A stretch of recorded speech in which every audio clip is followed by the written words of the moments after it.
Hola, ¿cómo están amigos? Bueno, aquí estamos otra vez grabando un video nuevo.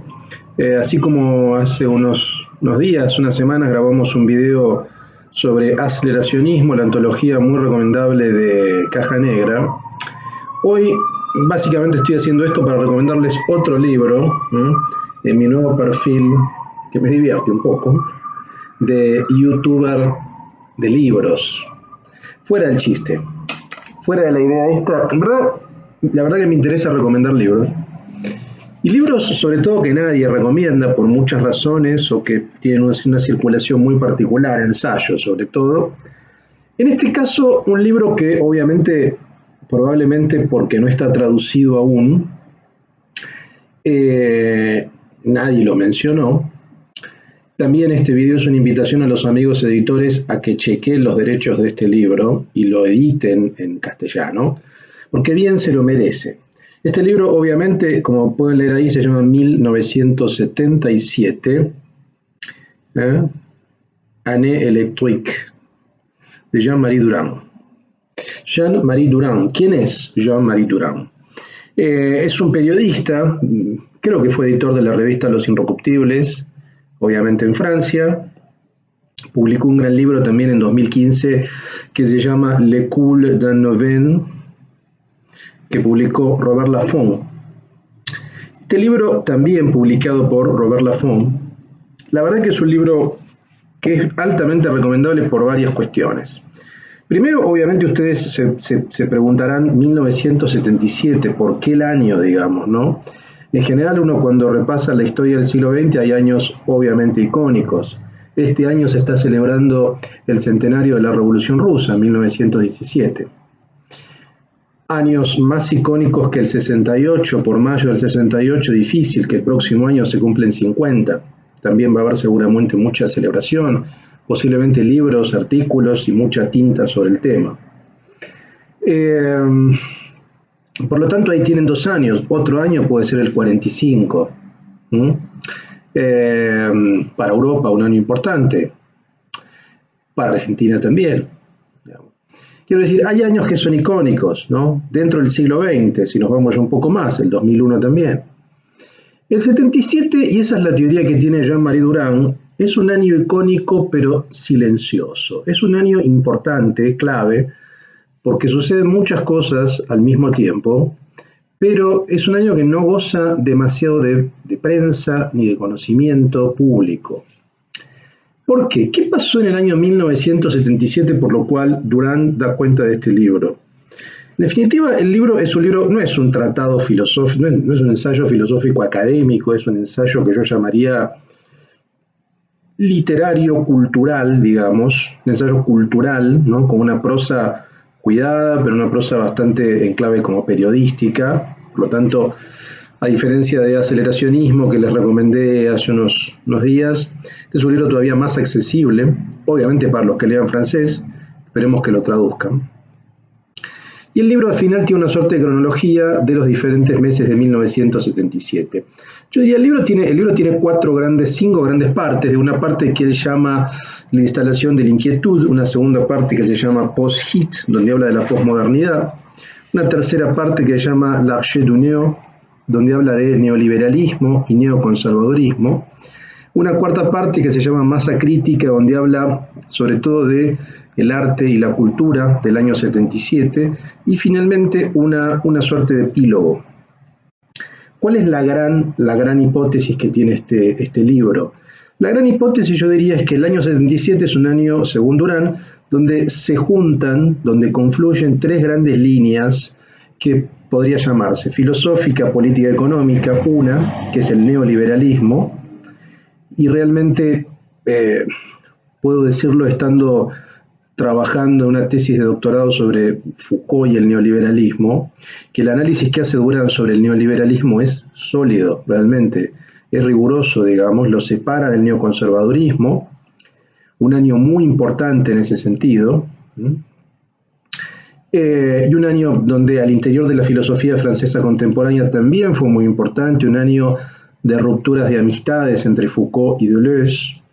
Analiza muy bien las posiciones de Foucault a partir de 1977, año clave para todo aquel que lea la filosofía de Foucault, para todo aquel que estudia Foucault, sabrá que el año 77 es fundamental porque hay un giro que se llama gubernamental, donde Foucault empieza a pensar en función de otras categorías, abandona lo que él llama la hipótesis Nietzsche, y sin ponerme demasiado técnico, se dedica a estudiar lo que él llama racionalidades de gobierno, dentro de las cuales la primera que estudia con mucho interés es la liberal clásica y la neoliberal del siglo XX. Única intervención de Foucault en sus cursos del 79, su curso del 79, sobre una escuela de pensamiento del siglo XX. Y a partir de ahí muchos hablan, y eso dio origen a una polémica académica, teórica, en torno a la seducción o la relación de Foucault con las tesis neoliberales, digamos, ¿no? Que básicamente en los últimos 15 años es motivo de una polémica, sobre todo en el ámbito más que nada académico, digamos, ¿no? De analizar esas posiciones ambiguas y en algunos casos abiertamente interesadas de Foucault sobre las diferentes escuelas neoliberales. Bueno, el libro en gran medida también toca eso, esa parte del neoliberalismo separado del neoconservadurismo, la pelea o el fin de la amistad entre Foucault y Deleuze del año 77, que en gran parte se debe a posiciones políticas, ¿no? El affaire Croissant, por ejemplo, la posición crítica de Foucault respecto al terrorismo.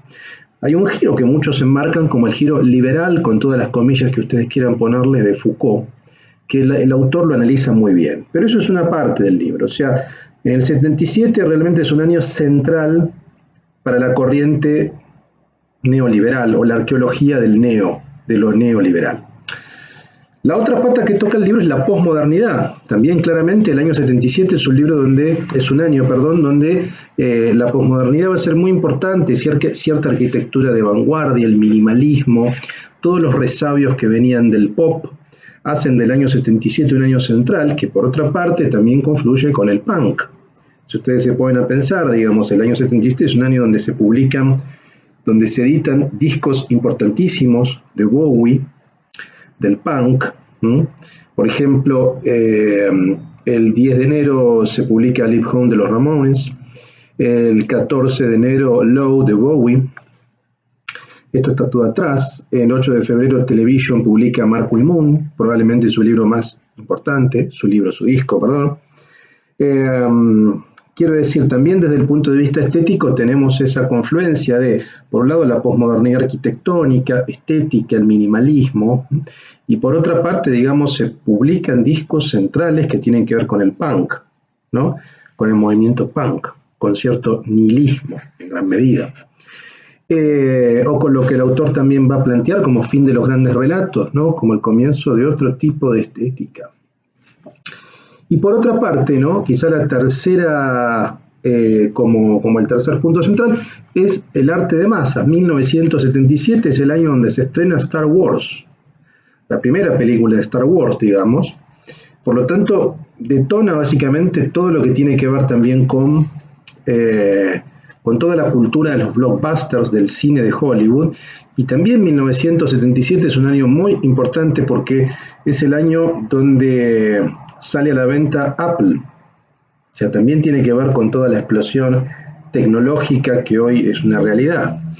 Por lo tanto, uno podría tomar, y eso es lo que plantea el libro, son como tres niveles: un nivel filosófico, político, económico, el neoliberalismo, un nivel que uno podría llamar estético, donde aparece el punk, aparece el minimalismo, y un nivel que uno podría llamar arte de masas, ¿no? O espectacularización, sí, obviamente con blockbusters como Star Wars, pero también, insisto, con Apple, digamos, con lo que tiene que ver básicamente con la explosión tecnológica de los dispositivos tecnológicos.